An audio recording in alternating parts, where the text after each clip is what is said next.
Today we will discuss from 61 to section 18. These sections are a bit easy than before. I think that was the third class. Those sections are a bit critical. You have to study in depth. And these sections, today's sections are not such critical. These are easy than that class. Okay. So I think discussion, and then if you just study one time, if you just see one time by yourself, then it will be clear to all of you. It will be easy for your exam. So, and after these classes, after the NI Act, we will conduct one exam. You know, as per ICAB rules, we have to have one exam for each law. So after finishing this NI Act, we will conduct one exam that will be also multiple choice exam. And then we'll start our Partnership Act. Okay. Okay, ma'am. Okay, so how many we are? We have spent already 4 minutes. If we give more time here, then we can't discuss in detail, and we can't repeat, because repetition will make you clear, and repetition will make you easy for studying. In class, if we repeat discussion more than one time, then it will be easy for you. Someone may completed, someone may not completed catching. So if someone who completed, the repetition will be revised for him. So like that, we will try our best to up to the, what is that, memorizing at least, and understanding also from our discussion. These are the easy sections, okay? Okay, ma'am.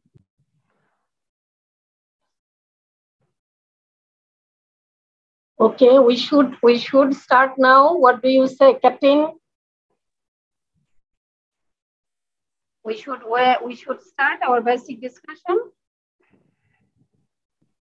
Ma'am, only 21. Only 21. Yes, ma'am. Okay. What was your last class? That is, there was another class from 7 to 7:32. Yes, ma'am. Accounting, ma'am. Accounting. What was today's topic? Actually, I was absent in that class, ma'am. I was in reporting of in my farm, so I couldn't join today in the first class. Oh, okay. You should collect the synopsis. Oh, you got my synopsis, what I shared you? Yes, ma'am. I received it, and I also shared it with the other. Okay, what do you think about our classes? That is what I conduct with you. Is it fruitful to you? Yes, ma'am. Obviously, ma'am. Okay. So 23 only. So I don't know, it is 9:06. Ma'am, if we follow the synopsis only, do we need anything else to read for this act? Exactly, this is PowerPoint presentation. Very gist thing are here. মানে একেবারেই মূল কথাগুলো এখানে আনা।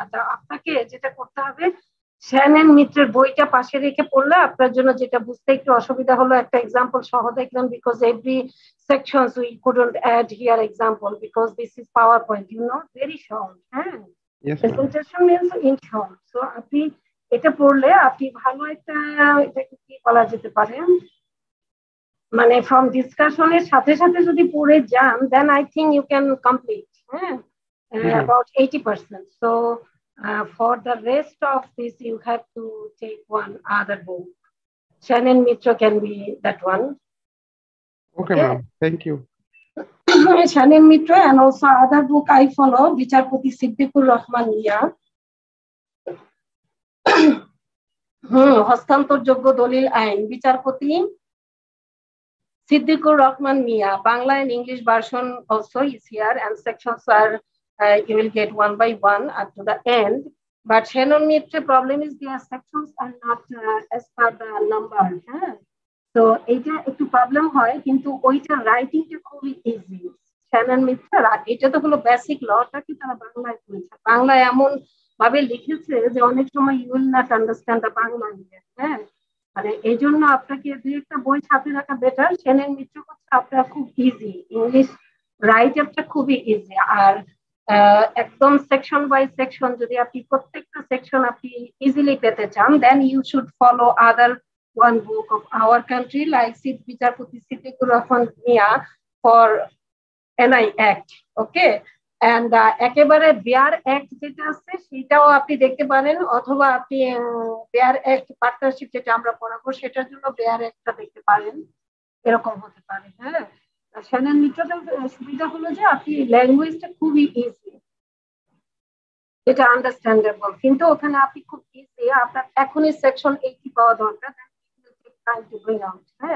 ওখানে section গুলা 1 by 1 দেওয়া নেই, এই জন্য আমার কাছে কিছুটা প্রবলেমেটিক মনে হয়. বাট ওইটা ল্যাঙ্গুয়েজটা আবার খুবই ইজি টু মি. সো এটা একটা. আরেকটা হলো আপনি যখন খুব ইজিলি সেকশন পেতে চান তাহলে আপনাকে একটা বাংলা আমাদের দেশের একটা বই রাখতে পারেন, বেয়ার একটা রাখতে পারেন, অথবা বেয়ার একটার পাশে যদি আপনি বাংলাটা চান তাহলে আপনি বিচারপতি সিদ্দিকুর রহমান নিয়ে আছে, you can get this one also. Okay, তো আপনি ফার্স্ট যে সাপোজ যেই সেকশন যেই জিনিসটা যেই সেকশনটা আপনাদের সামনে আছে এখন, এই সেকশনের জন্য you need not anything. I think suppose section 18 interest হয় নো রেট স্পেসিফাইড. যখন আপনার ইন্টারেস্টের রেটটা স্পেসিফাইড করা থাকবে না তখন আইন কি বলে, তখন কোন রেটে পেমেন্টটা হবে. So this is there when no rate is specified in the instrument, তখন পেয়াবল হবে 6%. আর 6% হলো ভেরি কমন একটা thing. I'm taking 1 minute, okay? Okay, ma'am. Okay, sorry for the interruption. তো এখন যেটা হচ্ছে, যেমন যে সেকশনটা আমাদের সামনে এখন আছে সেকশন 80 ইন্টারেস্ট হয় নো রেট স্পেসিফাইড, অর্থাৎ যখন ইন্টারেস্টের রেটটা ইনস্ট্রুমেন্টের ফেসে লেখা থাকবে না তখন কি হবে, মানে কোন রেটে পেমেন্ট হবে. So 6% is a common interest rate. You know this on partnership অ্যাক্টেও আমরা যখন পড়বো তখন দেখবো যে পার্টনাররা যদি বিয়ন্ড ক্যাপিটালে কোনো টাকা পয়সা ইনভেস্ট করে তাদের বিজনেসে, দেন 6% ইন্টারেস্ট পেমেন্ট করতে হবে. So 6% interest rate payment is a very common thing. So এইটা যখন স্পেসিফাইড না থাকবে ইন দিস অ্যাক্ট অলসো, আমরা এটা পেয়াবল হবে 6% এ. ওকে, এইটা একটা থিং. এরপরে ডেট কখন থেকে হবে, the date on which the money suppose to have been paid till the date of realisation. Okay, মানে রিয়ালাইজেশনের ডেট পর্যন্ত আপনাকে 6% ইন্টারেস্ট রেট দিতে হবে. কখন, যখন ইন্টারেস্ট রেটটা স্পেসিফাইড থাকবে না on the face of the instrument. This is one thing. The other thing হচ্ছে in case of suit court will decide. এখন যদি এমন হয় যে এইটা অনেক সমস্যা হলো, এটা নিয়ে মামলা মোকদ্দমা হলো, হওয়ার পরে এইবারে কি করবে, কোর্ট ডিসাইড করে দিবে আপনাকে যে কোন রেট অফ ইন্টারেস্টটা পেমেন্ট হবে, যখন ফেসে ইনস্ট্রুমেন্টের ফেসে আমাদের এইটা মেনশন করা থাকবে না. সো এখানে আমাদের দুইটা বিষয় মাথায় রাখতে হবে. একটা হলো সেকশন 80 তে বিষয় কি, বিষয় হচ্ছে ইন্টারেস্ট রেট মেনশন করা নাই. আচ্ছা, না থাকলে কি হবে, 6% ইন্টারেস্ট পেমেন্ট হবে. আচ্ছা, this is one thing. The other side হলো এইটা নিয়ে কখন ডেটটা কি, up to the date of the till the date of realisation. যখন এটা একেবারে রিয়ালাইজেশন হবে ওই দিন পর্যন্ত 6% ইন্টারেস্টটা পেমেন্ট করতে হবে. This is one point.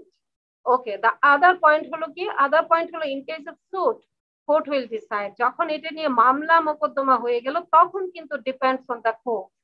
Court decide করবে যে কোন রেট অফ ইন্টারেস্টটা পেমেন্ট হবে. তো আমাদের দুইটা বিষয় এখানে. এখন কথা হচ্ছে এইটার ক্ষেত্রে যদি আমাদের মাল্টিপল চয়েস একটা কোশ্চেন আসে, যদি একটা ছোট্ট সিনারিও দেওয়া থাকে যে একজন এ বিয়ের কাছ থেকে একটা এরকম ইনস্ট্রুমেন্ট ছিল যেটা নিয়ে মামলা হয়েছে, এখন মামলাতে মামলা কমপ্লিট হইতে আমাদের 3 বছর লাগলো, তো 3 বছর এই যে এতটা দিন গেল, তো এখানে রেট অফ ইন্টারেস্ট পেমেন্টটা কি হবে? মামলা নিষ্পত্তি হলো 3 বছর পরে, তখন এখানে আমাদের কমন যে সেন্সটা আমরা কাজে লাগাবো সেটা হলো, আমরা জানি একটা হলো কমন জিনিস, সেটা হলো 6% আমরা পেমেন্ট করব till the date of realisation. হ্যাঁ, আরেকটা কি কোর্ট ডিসাইড করে দিবে। তো এই ক্ষেত্রে আমরা ব্রেনে যে দুইটা বিষয় রাখবো সেটা দিয়ে আমরা এটাকে জাজ করব যে এখন বলতেছে একটা ছোট্ট সিনারিও, এ আর বি এর ঘটনা যদি হয় যে তারা 3 বছর মামলা মোকদ্দমা করে 3 বছর পরে নিষ্পত্তি করলো, কোর্ট ডিসিশন দিবে। এখন what will B the rate of interest? এখানে আমাদের কি হবে, যেহেতু ফেসে ইন্টারেস্ট রেটটা মেনশন করা ছিল না, তাহলে আমরা বলবো so court will decide this one. Okay, আর যদি কোর্ট বলে দেয় as usual market rate, so as usual means এখানে 6%। ঠিক আছে, তাহলে আমরা এই সেকশনটার ক্ষেত্রে we need not any support from any book because all things are here. আমরা জাস্ট আমাদের ব্রেনে এটাকে মানে ইউটিলাইজ করব। ঠিক আছে? Yes ma'am. ওকে, সো এই ধরনের কিছু বিষয় থাকবে, যেমন আপনি আরো কিছু কিছু সেকশন পাবেন যেটা দেখলে বোঝা যাবে যে এখানে আমাদের আর কোনো সাপোর্ট লাগবে না, কোনো বুক দরকার নেই, কিন্তু আমরা এটাকে মনে রাখবো এমন ভাবে যেটা দিয়ে কোনো একটা এক্সাম্পল, একটা সিনারিও আমাদের সামনে দিলে আমাদের চট করে যাতে ব্রেনে আমরা খুঁজে পাই যে আমরা এটা কোথায় দেখেছিলাম, কি কি পয়েন্ট ছিল। এই সেকশনে অনলি 3টা পয়েন্ট। একটা হলো আমাদের রেট অফ ইন্টারেস্ট স্পেসিফাইড না, কোথায়? On the face of the instrument. আচ্ছা, এখন যেহেতু নাই তাহলে কি হবে, একটা অ্যাজ ইউজুয়াল রেট হলো, কমন একটা রেট হলো 6%, এই রেটে পেমেন্ট হবে till the date of realisation. ঠিক আছে, এটা আরেকটা পয়েন্ট। এরপরে লাস্ট একটা পয়েন্ট কি, সেটা হলো মামলা মোকদ্দমা হয়ে গেল, সেই ক্ষেত্রে কি হবে, কোর্ট ডিসিশন দেবে, দ্যাটস অল। ঠিক আছে, সেকশন 80 ক্ষেত্রে এই 3টা পয়েন্ট যদি আমরা মনে রাখি, যে কোনো ধরনের সিনারিও যদি তা দেয় এক্সাম হলে, অথবা ডিরেক্টলি যদি বলে যে আমরা এই সেকশন আন্ডার সেকশন 80 তে ইন্টারেস্ট রেট পেমেন্ট করা নাই, তাহলে কি রেট অফ ইন্টারেস্ট পেমেন্ট হবে? So 6% and till the date of realization, that's all. আচ্ছা ঠিক আছে, এরপরে যদি এরকম কোশ্চেন হয় যে 6% এটা নিয়ে মামলা হয়ে গেল, then what will be, court will decide under section 80। ঠিক আছে, আমি কি বুঝাইতে পেরেছি? জি ম্যাম, ক্লিয়ার ম্যাম এটা। Okay, so we can start because 9:16 already. We have spent our 16 minutes already. How many we are? 37. Okay, 37, whatever the number, because already 9:16. We should start now, right? Yes ma'am. Yes ma'am. Okay. আমরা up to section 60 পর্যন্ত আমরা complete করেছি in the last class. ওকে, আমরা এখন from 61 two 80 আজকে discuss করব, এবং এগুলো আমরা ইনশাআল্লাহ আমরা একেবারেই ব্রেনে এমন ভাবে নিয়ে নিব so that we don't forget and we will see ourself, will study ourself, it will fix to our brain. Okay, আমরা এমন ভাবে বোঝার চেষ্টা করব এবং এমন ভাবে ডিসকাশনে পার্টিসিপেট করব, ডিসকাশন করব, যাতে আমরা সবগুলা পয়েন্ট বা কি পয়েন্টগুলো যাতে আমাদের ব্রেনে চলে আসে, এবং আমরা আজকে রাতেই, or if we can study today you must study tomorrow। হ্যাঁ, আজকে না হলে আগামীকাল অ্যাটলিস্ট 1 hour টাইম এটার পিছনে দিবেন, দেন এটা দেখবেন যে আপনার ব্রেনে এটা ফিক্স হয়ে গেছে। ওকে, so we start Bismillahir Rahmanir Rahim, basic discussion of our today's class from 61 section, presentment for acceptance. This is the chapter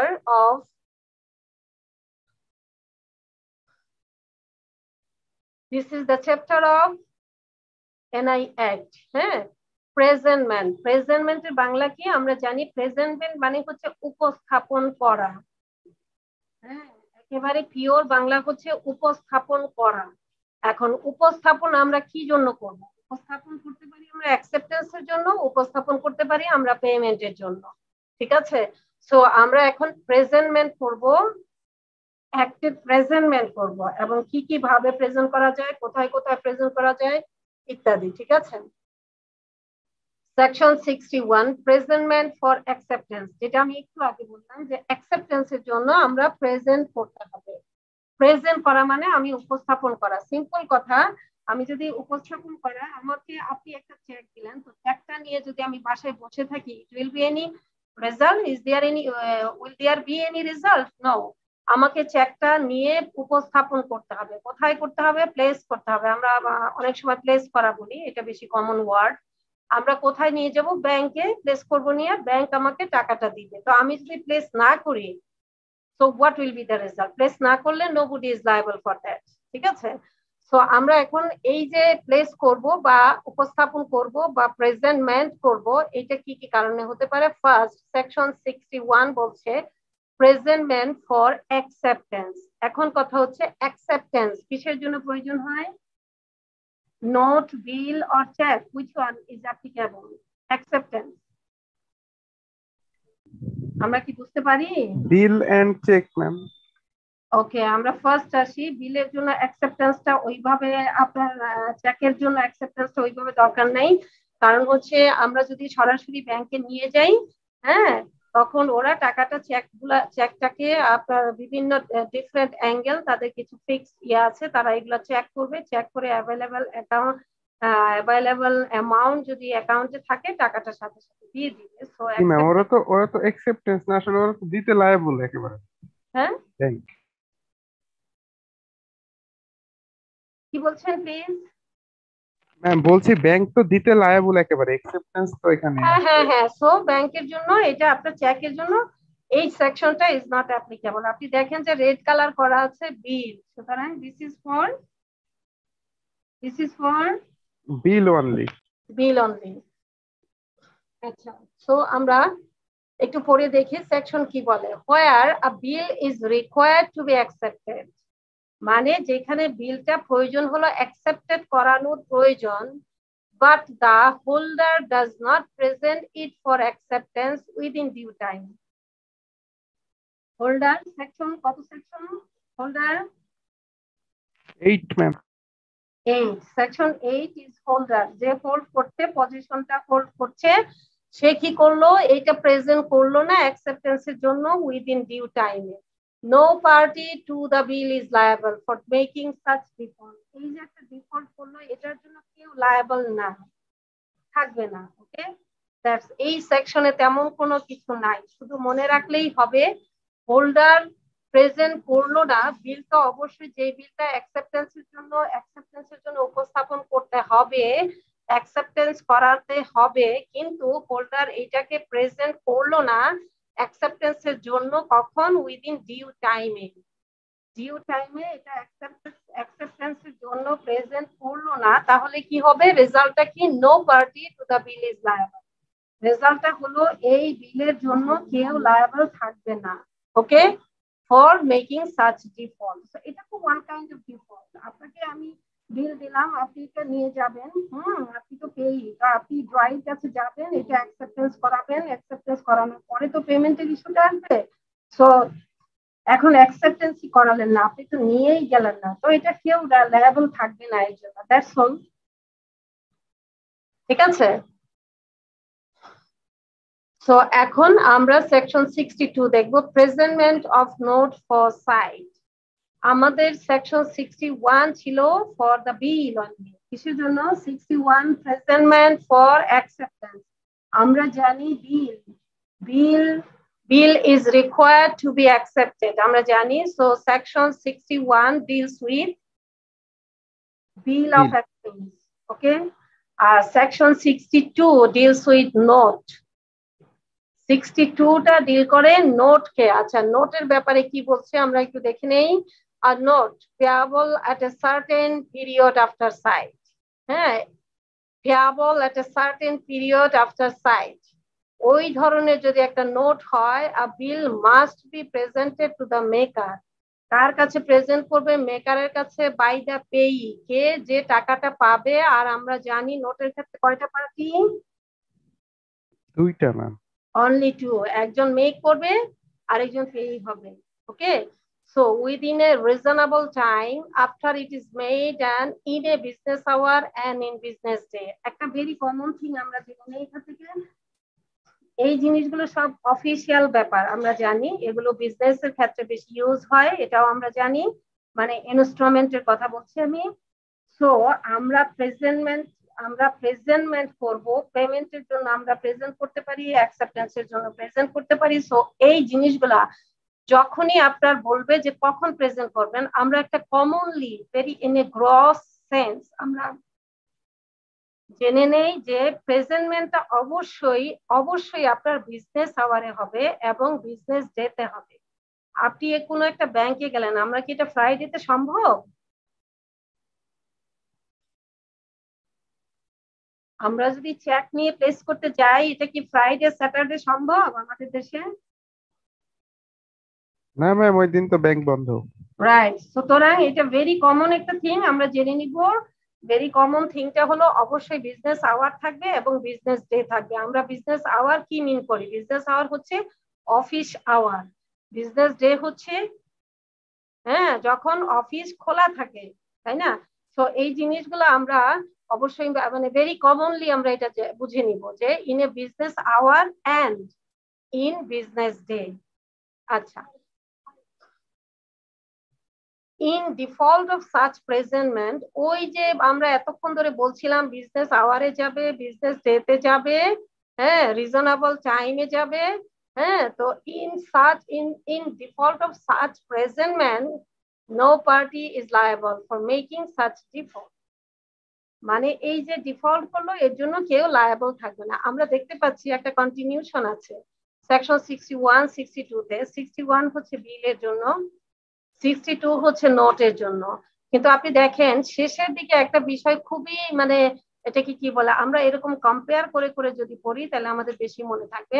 এখানে এটা কিন্তু আপনি প্রেজেন্ট করলেন না, আমি প্রেজেন্ট করলাম না, এটা কিন্তু একটা ডিফল্ট।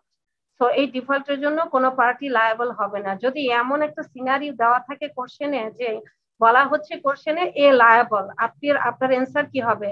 এ লায়েবল হবে না, নো পার্টি ইজ লায়েবল, কেউ লায়েবল না। যেহেতু এটা প্রেজেন্টই হয় নাই, সুতরাং এটার ব্যাপারে কেউ লায়েবল থাকবে না। ঠিক আছে, এই ধরনের ছোট ছোট সিনারিও দিয়ে আপনাদের কোশ্চেন থাকতে পারে। আচ্ছা, এরপরে আরেকটু আমরা পড়ে নেই, এই সেকশনটা রিপিট করব। সেকশন 62। Yes, ma'am. Repeat করলে একটু ভালো হতো। আচ্ছা, 62 হচ্ছে 62 deals with note only, 61 deals with bill only। হ্যাঁ, সো 61 62 আমরা দেখছি 62 তে আছে note must be presented to the maker. মেকারকে অবশ্যই প্রেজেন্ট করতে হবে। কে প্রেজেন্ট করবে? By the payee within a reasonable time. হ্যাঁ, এইটা রিজনেবল টাইমে প্রেজেন্ট করতে হবে। একটা এটা অবশ্যই বিজনেস আওয়ারে হতে হবে এবং বিজনেস ডেতে হতে হবে। ঠিক আছে, সো আমরা বেসিক পয়েন্ট গুলো আমরা দেখলাম। একটা হলো অবশ্যই প্রেজেন্ট করতে হবে কার কাছে? মেকারের কাছে। কে করবে? পেই করবে। এটা টাইমটা কিরকম হবে? রিজনেবল টাইম হতে হবে, বিজনেস আওয়ারে হতে হবে, বিজনেস ডেতে হতে হবে। ঠিক আছে, আচ্ছা, যদি এরকম প্রেজেন্টমেন্ট না হয়, না হলে প্রেজেন্টমেন্ট, তাহলে কি no party liable. That's all. এই কয়টা পয়েন্ট আমরা জাস্ট মাথায় নিয়ে নেই। সো এই সেকশনের জন্য আমরা বুঝায়া পেঁচায়া যেভাবে ইচ্ছা কোশ্চেন দেখ, আমরা যদি বিষয়গুলো পয়েন্ট আকারে ব্রেনে ঢুকায় রাখতে পারি, I think you can answer. Okay, Yes, ma'am. Finish. 62, should I skip it now? Yes, ma'am. Okay. Now 63.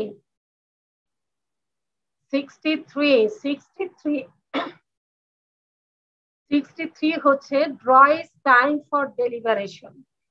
63 draw is time for, আচ্ছা draw কে আমরা কি মনে আছে? ড্রয়ার, ড্রই, পেইং মনে আছে আমাদের? এটা কিন্তু নট ফর নোট, রিমেম্বার, এটা নোটের সাথে কোনো রিলেশন নাই, নোট এখানে আসবেই না। তাহলে আমাদের যদি তাহলে এটা যদি আমরা একেবারে স্পেসিফিক্যালি ড্রই বলি, তাহলে আমরা বলবো এটা হচ্ছে কিসের জন্য? বিলের জন্য। আর চেকের ক্ষেত্রে ড্রই কে? ব্যাংক। ঠিক আছে, আর বেসিক্যালি ড্রই যখন বলা হবে আমরা বুঝে নিব এটা কি? বিল। তাহলে আমরা দেখতে পাচ্ছি রেড কালার দেওয়া আছে, হাইলাইট করা আছে। 63 হচ্ছে বিলের জন্য। আচ্ছা, এখানে যে হাইলাইট করি এই কালার গুলার কারণে কি আপনাদের প্রিন্টে কোনো অসুবিধা হয়?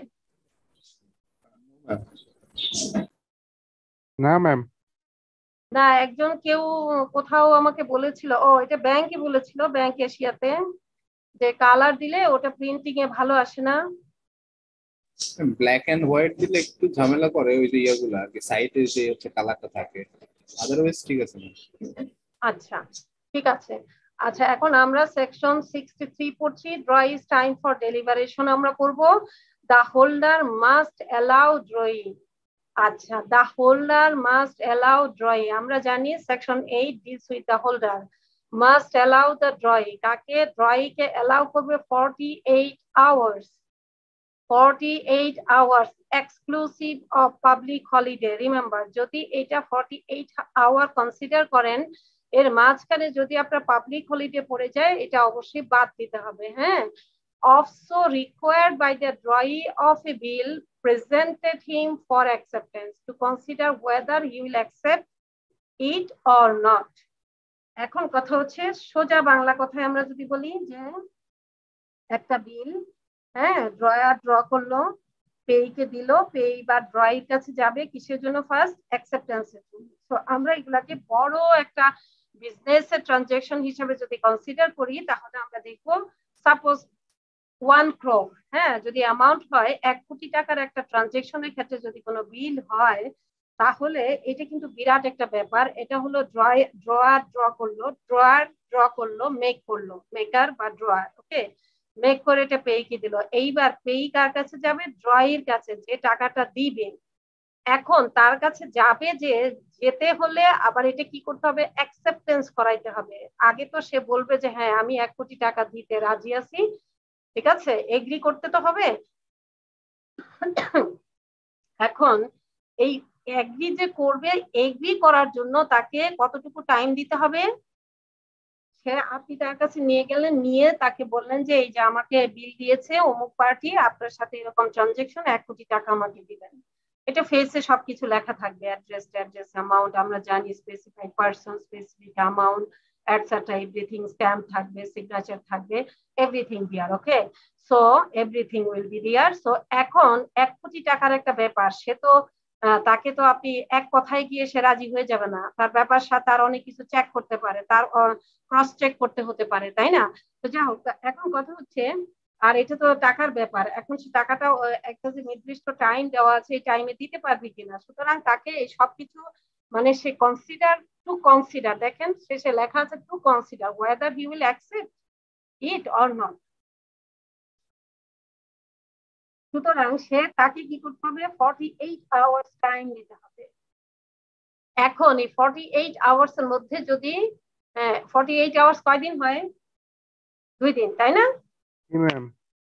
হ্যাঁ, জি ম্যাম। হ্যাঁ, তো 2 দিনের মধ্যে যদি এমন হয় বৃহস্পতিবার থেকে 48 আওয়ার স্টার্ট হলো, তাহলে কোন দিন হবে এটার কমপ্লিশন বলেন তো? রবিবারে শেষ হবে ম্যাম। হ্যাঁ হ্যাঁ, রবিবারে শেষ হবে। সুতরাং আমরা এই বিষয়গুলো একটু মাথায় রাখবো। দেখেন খুব সংক্ষেপে দেওয়া আছে, আপনি বইতে অনেক ডিটেল পাবেন, কিন্তু আমরা খুব সংক্ষেপে নিয়ে আমরা চেষ্টা করব সর্বোচ্চ, মানে মানে ইন শর্টে, মানে all the points, important point, যাতে we can preserve to our brain. হ্যাঁ, আমরা সবগুলো পয়েন্ট যাতে আমাদের ব্রেনে নিতে পারি। আচ্ছা, এক্সক্লুসিভ অফ পাবলিক হলিডে, যদি বৃহস্পতিবার থেকে ডেটটা শুরু হয়, বৃহস্পতিবারে যদি আপনাকে প্রেজেন্ট করা হলো বৃহস্পতিবার অ্যাকসেপ্টেন্সের জন্য, তাহলে সে টাইম পাবে আলটিমেটলি 4 ডেজ। রিমেম্বার, শুক্রবার শনিবার কি উইকেন্ড, সো সে শুক্র শনিবার এমনি পাবে। দেন আপনার রবিবার end of the business hour সে সিদ্ধান্ত দিতে পারে, ঠিক আছে, অ্যাকসেপ্ট করবে কি করবে না, ঠিক আছে। সো আমরা, I think this is the matter. So এইখানে 63 ডিলস উইথ দ্য বিল কিসের জন্য? Time of draw is time for deliberation, মানে অ্যাকসেপ্ট করবে কি করবে না, এই টাইমটা সে, এই সিদ্ধান্তটা তাকে নেওয়ার জন্য তাকে 48 আওয়ার্স টাইম দিতে হবে, 48 আওয়ার্স দিতে হবে। এবং এটা কি হবে? Exclusive of public holiday. So this আর ma'am. The things. So clear? Ma'am একটা কথা ছিল। বলেন। ম্যাম, ওই যে বৃহস্পতিবারের অফিস আওয়ারে যে কোনো সময়ই আসুক, ওই পুরো দিনটা কাউন্ট হবে? হ্যাঁ হ্যাঁ, যে কোনো সময়, কারণ ওইটা অফিস আওয়ারে আপনার 8 ঘন্টা অফিস আওয়ার না, 8 ঘন্টা না ধরেন, এখনকার অবস্থাতেই যদি ধরেন আপনি, আপনাকে অফিস আওয়ারের মধ্যে দিলে বুঝতে হ্যাঁ, হবে মাঝে মধ্যে 48 সাউন্ডটা আওয়ার্স। লো হচ্ছে। Somebody speaking beside?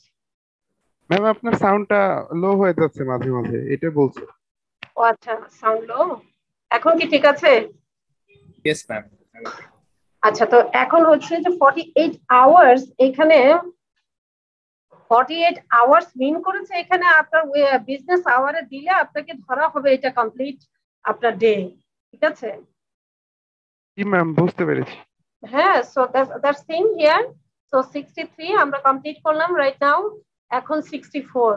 এখন হচ্ছে আমরা এতক্ষণ ধরে কি দেখলাম?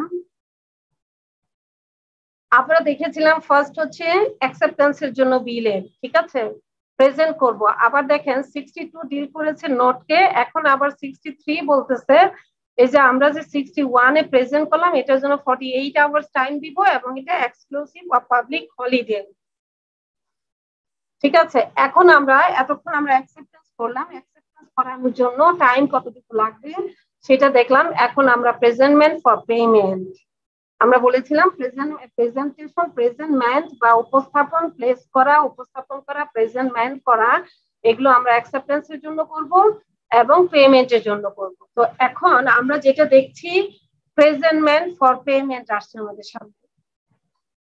প্রেজেন্টমেন্ট ফর পেমেন্ট, রিমেম্বার পেমেন্টের জন্য প্রেজেন্টমেন্ট হবে এখন। হ্যাঁ, আমরা যদি এই সেকশনগুলো এমন ভাবে মনে রাখি যে 64 থেকে কি হলো প্রেজেন্টমেন্টটা পেমেন্টের জন্য স্টার্ট হলো 64 থেকে, হ্যাঁ, আর 61 থেকে প্রেজেন্টমেন্ট ফর অ্যাকসেপ্টেন্স হয়েছিল, তারপরে 62 ছিল ডিল করেছে নোট, এরপরে 63 হচ্ছে টাইম ফর প্রেজেন্টমেন্ট অফ bill, এখন 64 all the instrument you see that it is written on the face of the presentation. You see NI, it means the all the instrument where instrument required to be presented for payment and it is not presented in proper time by the holder, the other parties to the instrument are not liable thereon to such holder.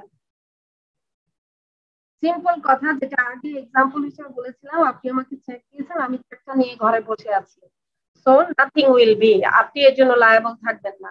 So in the same manner আপনি দেখেন যে প্রেজেন্টমেন্টের জন্য এখানে কিন্তু সবগুলো instrument, note, bill, cheque, everything is here. হ্যাঁ, so 64 for note, bill and cheque also. Okay, so presentment for payment, এবং এটা আমরা প্রেজেন্ট করছি কিসের জন্য? পেমেন্ট পাওয়ার জন্য। তো আমরা যদি প্রেজেন্টটা না করি প্রপার টাইমে, আমি যদি ব্যাংকের বিকাল 5টার দিকে চেক নিয়ে যাই, কখনোই এটা অনার হবে না। করবে কি ব্যাংক? না ম্যাম, করবে না।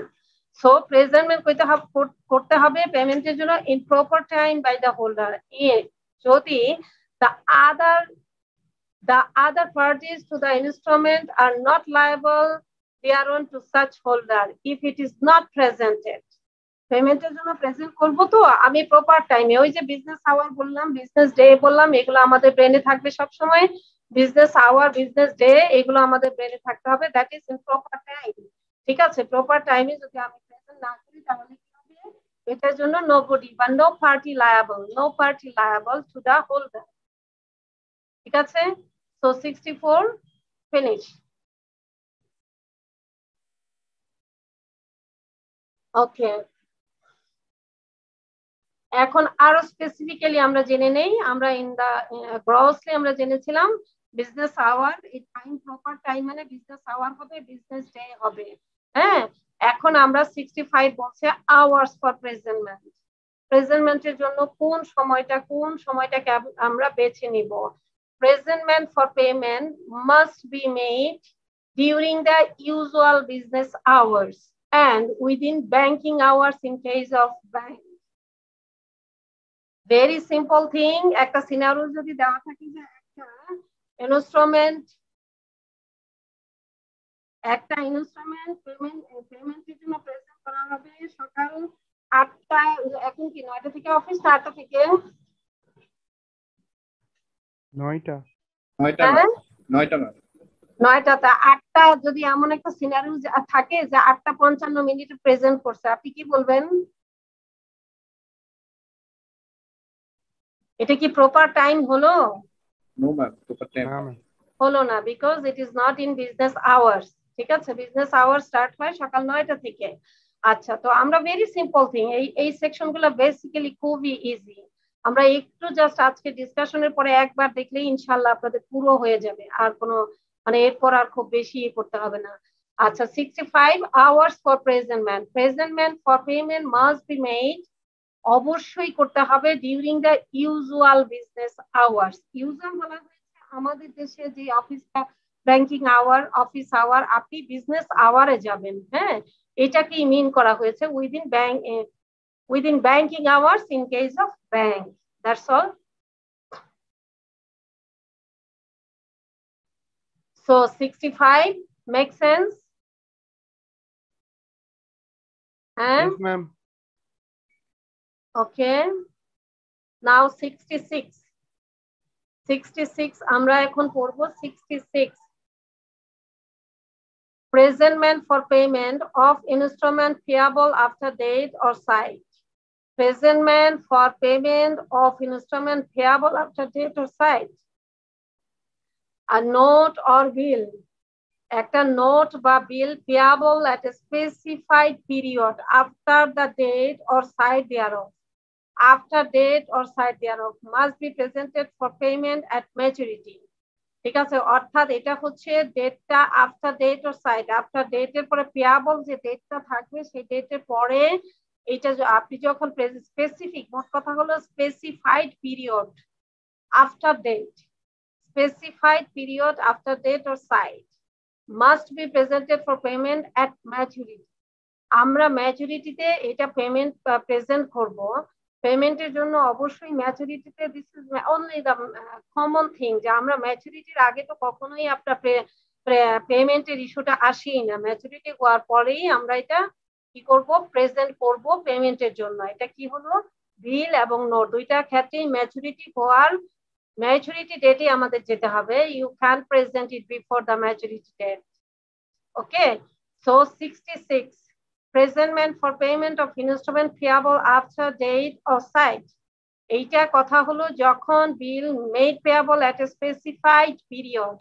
আমরা জানি বিল এবং নোটে স্পেসিফাইড পিরিয়ড থাকে, স্পেসিফাইড টাইম থাকবে, হ্যাঁ, ফেসে লেখা থাকবে, এবং এটা must be presented for payment at maturity. এবং ম্যাচুরিটিটা আমরা সেকশন 25 কি মনে আছে আমরা কিভাবে ক্যালকুলেট করব? হ্যাঁ, মনে আছে? গ্রেস ডেজ মনে আছে? 3 দিন ম্যাম। হ্যাঁ, যে ডেটটা ওর গায়ে বা ফেসে যে ডেটটা মেনশন করা থাকবে, we have to include with that date another 3 days. That 3 days are called grace days or the day of grace, whatever. ওইটা ছিল সেকশন কততে? এইটা ক্যালকুলেশন আমরা পড়েছিলাম 25 এ না? হ্যাঁ, মনে আছে? খেয়াল নাই ম্যাম, দেখতে হবে আরেকবার।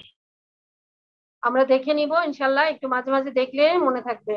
ওকে, so that's all regarding this, I think make sense. Okay, 67 আমাদের একটা লম্বা সেকশন আছে আজকের 80 পর্যন্ত। আমাদের একটা সেকশন আছে খুবই লম্বা, ওখানে টাইম দিতে হবে, সুতরাং আমরা একটু ফাস্ট আগাই। হ্যাঁ, 67 presentment for payment of note payable by instalment. Simple কথা, কোন নোটের ফিগার যদি এমন হয় স্পেসিফাইড, হ্যাঁ, সুনির্দিষ্ট অ্যামাউন্ট, কিন্তু এটা অ্যামাউন্টটা বলা আছে 3টা ইনস্টলমেন্টে দেওয়া হবে এবং তাও স্পেসিফাইড ডেট মেনশন করা আছে, তাহলে কি হবে? Same thing.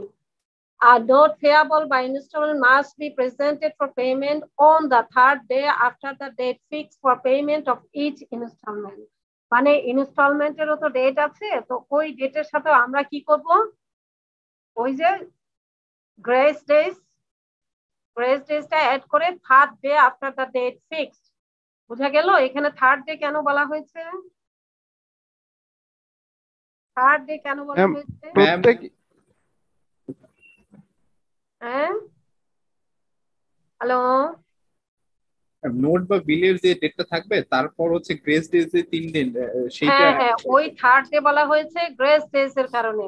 সিম্পল থিং, ঠিক আছে, third day after the date fix for payment of each instalment. Remember, each instalment যদি এমন হয় যে 1 কোটি টাকার একটা নোটের মধ্যে 3টা ইনস্টলমেন্টে বা 4টা ইনস্টলমেন্টে দেওয়া আছে এবং ইনস্টলমেন্টের ডেট গুলো ফিক্স করা আছে, তাহলে কি হবে, যে ডেটটা ওখানে মেনশন করা আছে তার third day after the date fixed, okay, that is grace days. আমরা গ্রেস ডেজ ক্যালকুলেশন করেছিলাম।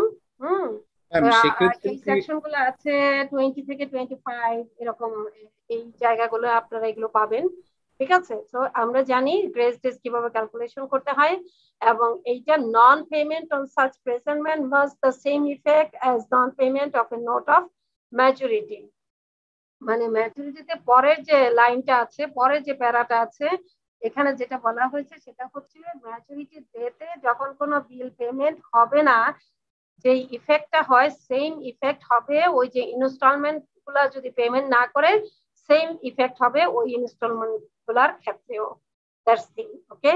সো আমরা কি পড়লাম যে নোটের ক্ষেত্রে 67 হচ্ছে নোট পেয়াবল বাই ইনস্টলমেন্ট। এই ক্ষেত্রে আমরা প্রেজেন্টটা করব, ইনস্টলমেন্ট যে কটা ইনস্টলমেন্ট থাকবে ইনস্টলমেন্টের ডেট মেনশন করা থাকবে, থার্ড ডেটা কনসিডার করব, third day after the date fixed for payment. ঠিক আছে, বিকজ অফ গ্রেস ডেজ, ওই ডেতে আমরা প্রত্যেকটা ইনস্টলমেন্টের ওই গ্রেস ডেজ কনসিডার করে আমরা প্রেজেন্ট করব কিসের জন্য, ফর পেমেন্ট।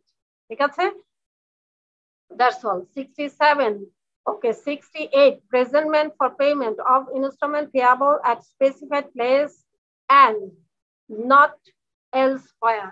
ঠিক আছে, presentment for payment of instrument, presentment for payment, আমরা পেমেন্টের জন্য প্রেজেন্ট করব ইনস্ট্রুমেন্ট যেটা পেয়াবল ছিল স্পেসিফাইড প্লেসে, একটা সুনির্দিষ্ট জায়গায় প্রেজেন্ট করতে হবে, অন্য কোথাও করা যাবে না। এই ক্ষেত্রে কি হবে, সেকশন 68 বলতেছে যে ক্ষেত্রে আপনার স্পেসিফাইড প্লেস মেনশন করা আছে, অমুক জায়গায় চিটাগাঙ্গে অমুক অফিসে অমুক ব্যাংকের অমুক ব্রাঞ্চে দিতে হবে, তাহলে আমাকে ওই জায়গাতেই যেতে হবে। কিসের জন্য, প্রেজেন্টমেন্ট ফর পেমেন্ট। আচ্ছা দেখি কি বলে।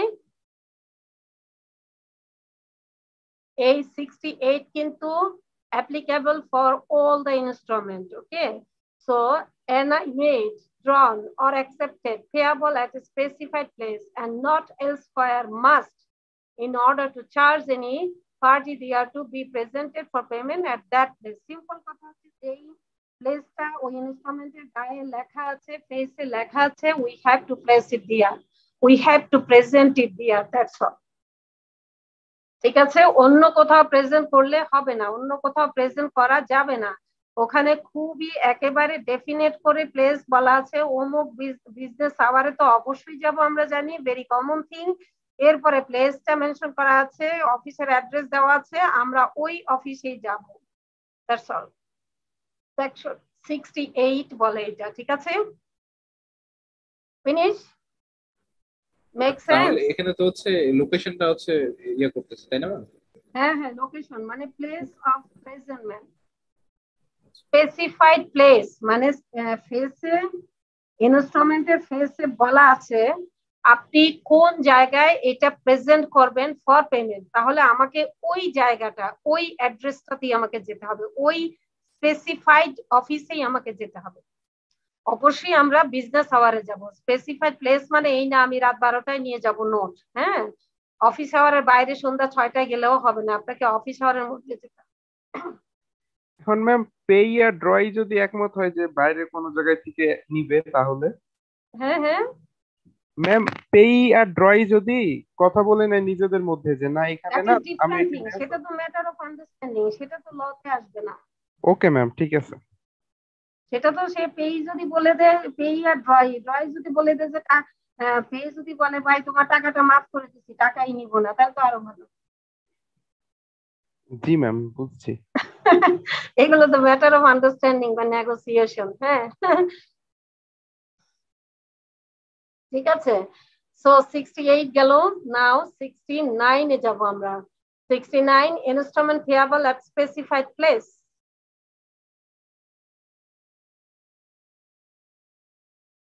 আমরা 69 পড়ছি স্পেসিফাইড প্লেস। এইখানে আর এখানকার মধ্যে আমরা একটু ডিফারেন্সটা দেখে নিব, আগে এটা পড়ে নেই। হ্যাঁ, Installment payable at specified place. A bill or note drawn or accepted payable at a specified place must be presented for payment at that place to charge the maker or drawer.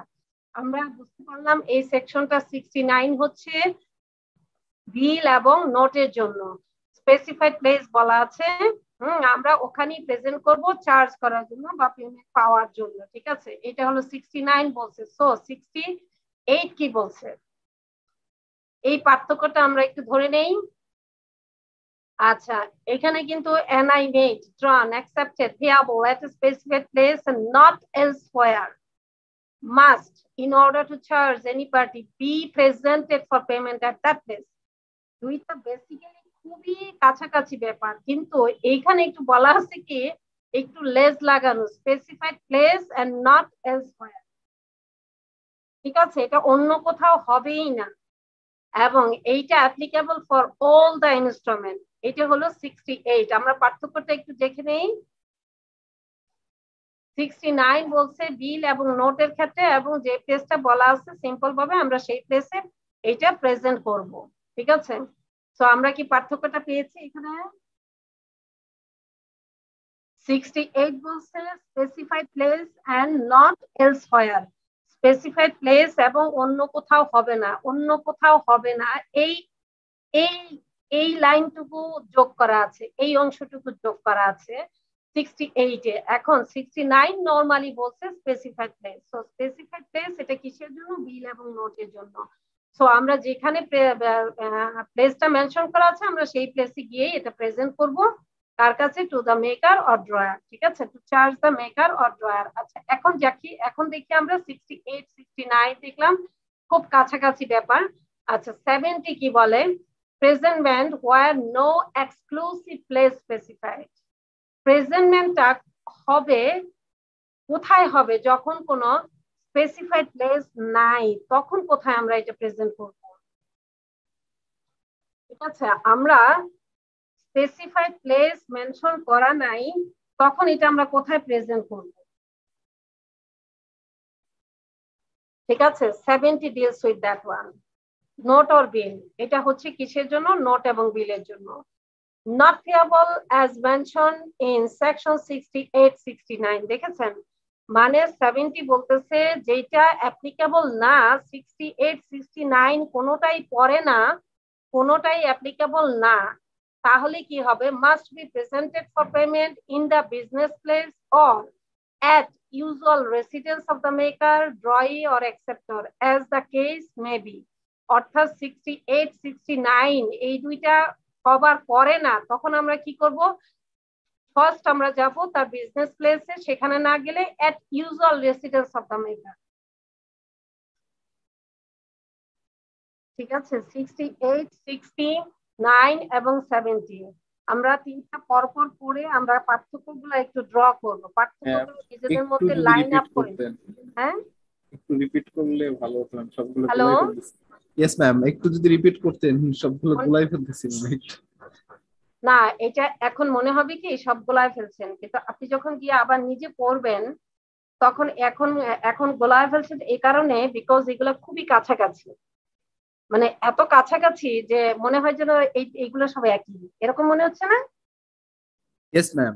হ্যাঁ, তো এখন আমরা discussion, আমাদের একটা লম্বা section আছে, আমরা ওই সেকশনটা আরো ভালো করে পড়তে হবে। সুতরাং এখানে আমরা এখন আর টাইম না দেই, ওই সেকশনটা বেশি টাইম দিয়ে পরে থাকলে আমরা আবার ব্যাক করব।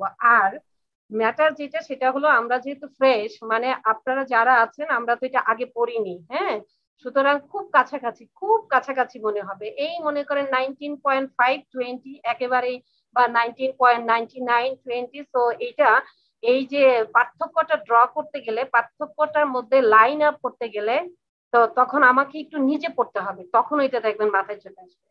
হ্যাঁ, আমরা 68 এ পড়েছি specified place and not elsewhere. Specified place এবং অন্য কোথাও হবে না, এটা হলো 68। ঠিক আছে, 69 হচ্ছে শুধুমাত্র স্পেসিফাইড প্লেস। তাহলে এখানে নট এলসওয়্যার এই কথাটুকু নাই। ঠিক আছে, তাহলে এখানে কি হলো 69 শুধুমাত্র স্পেসিফাইড প্লেস। এখন বলতেছে 70 বলতেছে 68 এবং 69 কোনোটাই কভার করে না। তাহলে ওই ইনস্ট্রুমেন্টে কি হবে, ওই ইনস্ট্রুমেন্টের ক্ষেত্রে নরমালি আমরা বিজনেস প্লেসে যাব, অর্থাৎ ওই অফিসে আমরা যাব। হ্যাঁ, অফিসে যদি না পাই, যে মালিক আছে, তাহলে অফিসে মনে করেন 2-3 বার গেলাম, গিয়ে ওনাকে পাওয়াই যায় না, তাহলে কি করব, তার ঠিকানা জোগাড় করে usual residence of the maker মানে তার বাসাতে যাব। মানে আমরা পর পর প্রথমে কোথায় যাব, বিজনেস প্লেসে যাব। বিজনেস প্লেসে তাহলে 3 দিন গিয়ে পাইলাম না, তাহলে আমার তো এটা টাকা তো লাগবেই, তাই না?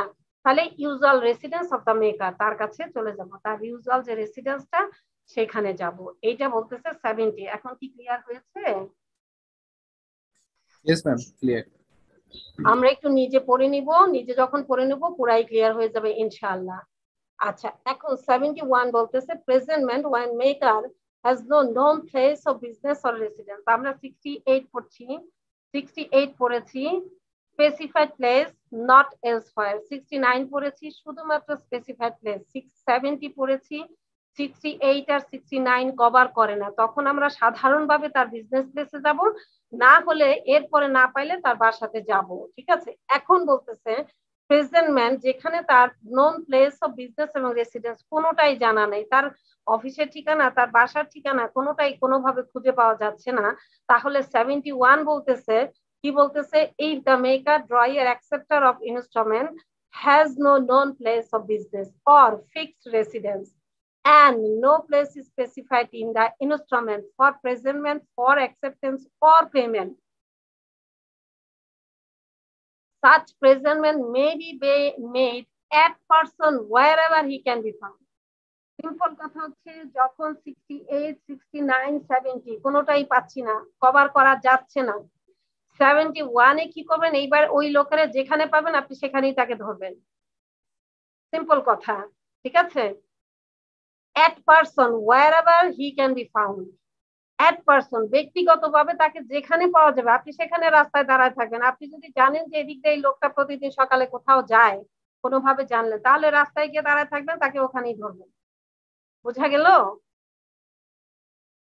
Yes ma'am. ম্যাম তাহলে আগের গুলোর ক্ষেত্রে তো হচ্ছে যেখানে সেখানে হচ্ছে ইয়ে করতে পারবো না, শুধু হচ্ছে হ্যাঁ নির্দিষ্ট হ্যাঁ হ্যাঁ ইয়েগুলো, তার হ্যাঁ হ্যাঁ, এটার ক্ষেত্রে হচ্ছে যেখানে মানে পাবো সেখান থেকে হচ্ছে কালেক্ট করতে যেখানেই পারবো। পাবেন কারণ এটা তো টাকার ব্যাপার, আমার তো হ্যাঁ টাকা লাগবে। এখন ওনার জন্য আমি আমার পিয়ন দাঁড় করায় রাখবো রাস্তায়, কখন যায় ওই লোক এদিক দিয়ে, সকাল থেকে সে বিকাল পর্যন্ত ডিউটি করবে, তারপরে সে দূরে থেকে দেখবে যে আমাকে ফোন দিবে, আমি দৌড়ায় যাব, ঠিক আছে, গিয়ে তারে ধরবো, কারণ এটা তো matter of money.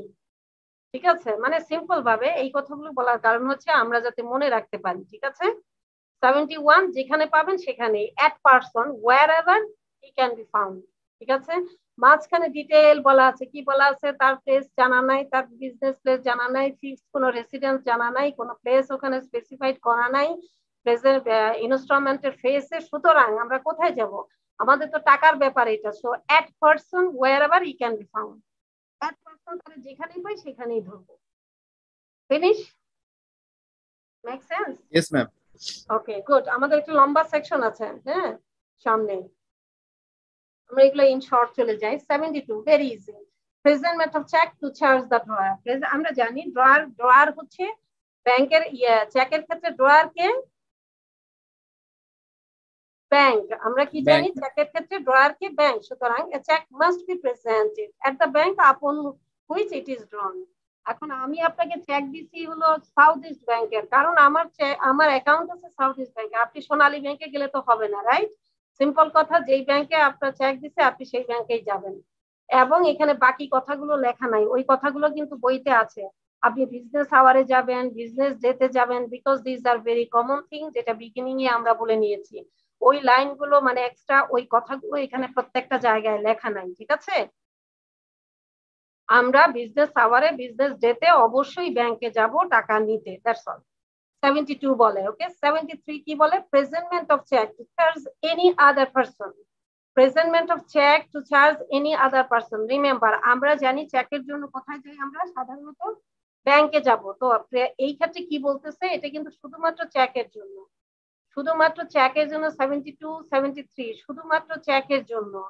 প্রেজেন্টমেন্ট of cheque to charge any other person, আমি কিন্তু ব্যাংকে না অন্য কাউকে চার্জ করতে হবে এই চেকটা নিয়ে গিয়ে, তাহলে আমি কোথায় প্রেজেন্ট করব এই বিষয়টা আমরা এখন দেখব 73 তে check must to charge any person except the drawee or bank যদি আমার ব্যাংক ব্যতীত অন্য কাউকে চার্জ করতে হয় তাহলে আমি কোথায় যাব be presented within a reasonable time after delivery by such person অর্থাৎ রিজনেবল টাইমে আপনি যার কাছে নিয়ে যেতে বলছেন চেকটা আমি তার কাছেই যাব কিন্তু রিজনেবল টাইমে যাব ঠিক আছে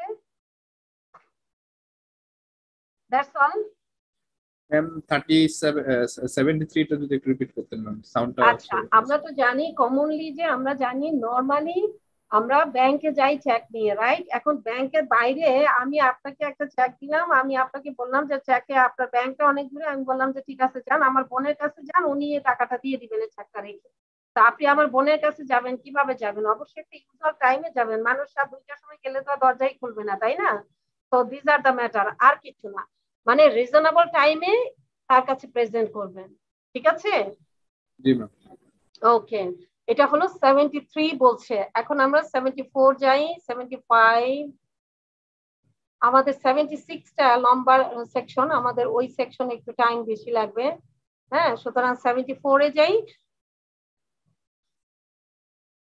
74 presentment of instrument payable on demand presentment of instrument payable on demand এইটা কিন্তু 74 বলছে এখানে আমাদের সবগুলা ইনস্ট্রুমেন্ট থাকবে ঠিক আছে সবগুলা ইনস্ট্রুমেন্ট থাকবে আচ্ছা ইনস্ট্রুমেন্ট পেয়াবল অন ডিমান্ড যেই ইনস্ট্রুমেন্টটা পেয়াবল অন ডিমান্ডে must be presented for payment within a reasonable time after it is received by the holder মানে এখন অন ডিমান্ডে যদি কোনো ইনস্ট্রুমেন্ট থাকে অন ডিমান্ড মানে আপনি প্লেস করলেই টাকাটা দিতে হবে অন ডিমান্ডে প্লেস করার যদি কোনো ইনস্ট্রুমেন্ট থাকে অন ডিমান্ডে এটা পেয়াবল তাহলে কি হবে presentment within a reasonable time এখন অন ডিমান্ডে payable it doesn't mean that আমি আপনার বাসায় রাত 2টার সময় যাব টাকার জন্য ইট ডাজন্ট মিন দ্যাট ঠিক আছে এটা হচ্ছে যে ইনস্ট্রুমেন্ট প্রত্যেকটা ইনস্ট্রুমেন্টের জন্য অ্যাপ্লিকেবল 74 যদি অন ডিমান্ডে পেমেন্ট হয় তাহলে এটা প্রেজেন্ট হবে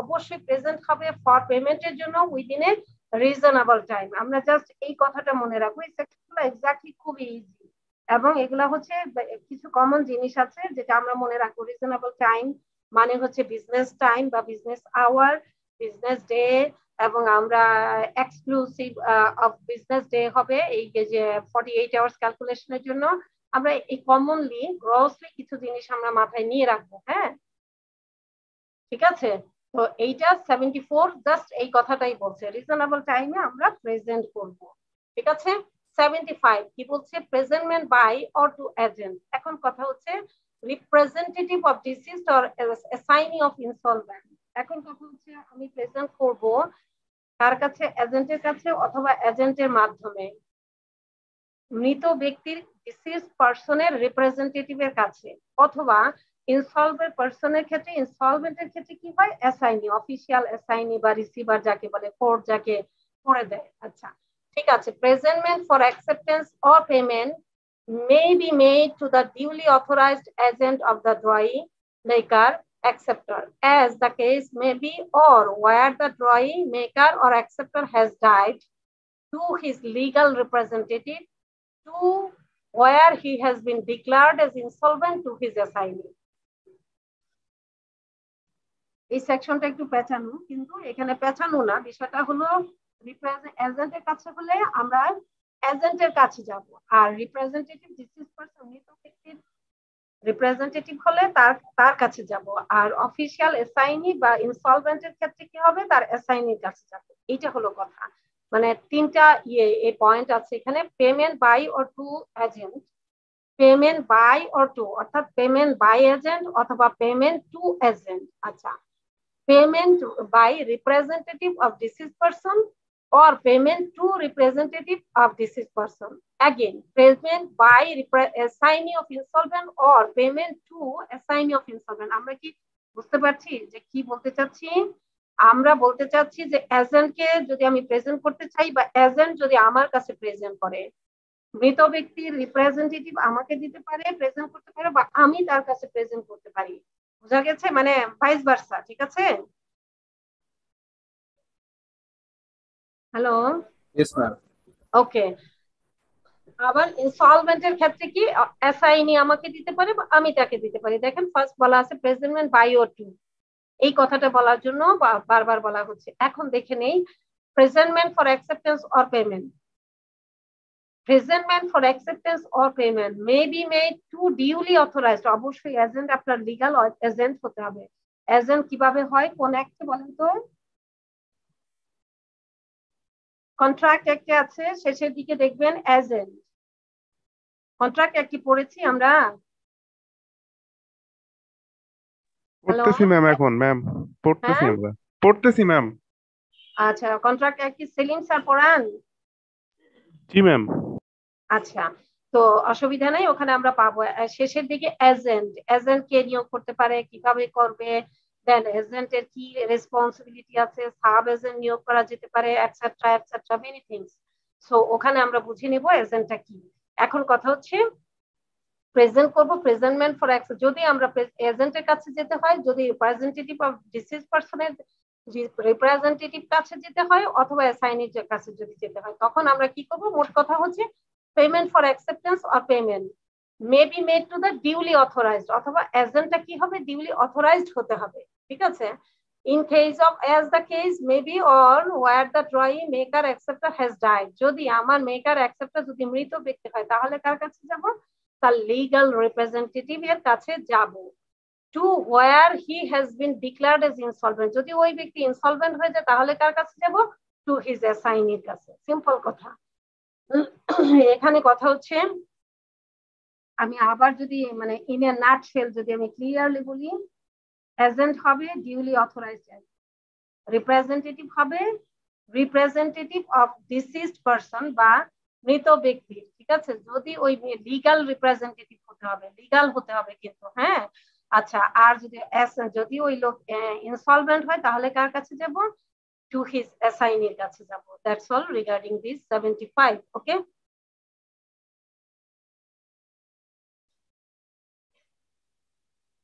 ওকে ম্যাম।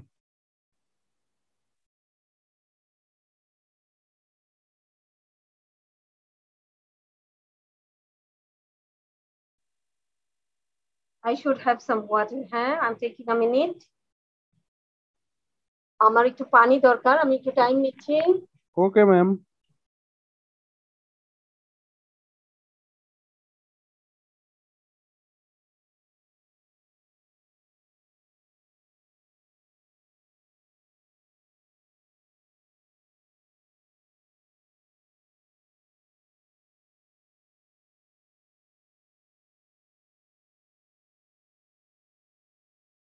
আমরা একটু স্ক্রিনটা দেখতে থাকি। 76 একটু পড়ি আমরা।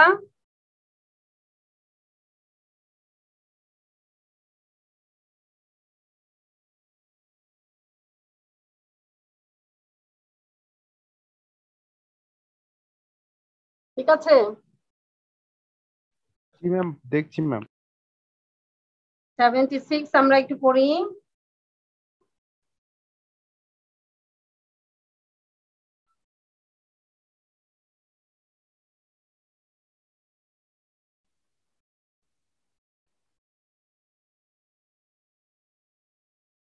আচ্ছা, দেখেছি আমরা।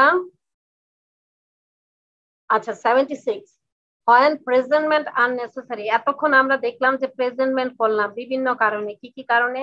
অ্যাকসেপ্টেন্সের জন্য, তারপরে পেমেন্টের জন্য, বিভিন্ন ভাবে। ঠিক আছে? যেখানে জায়গা মেনশন করা থাকবে না, প্লেস মেনশন করা থাকবে না, কখন প্রেজেন্ট করব, কিভাবে প্রেজেন্ট করব, কোনটা প্রেজেন্ট করব, কোথায় প্রেজেন্ট করব, এজেন্টের কাছে দিব, ইত্যাদি ইত্যাদি সব দেখলাম। এখন প্রেজেন্টমেন্টটা কখন আননেসেসারি, মানে প্রেজেন্টমেন্ট আমার দরকারই নাই।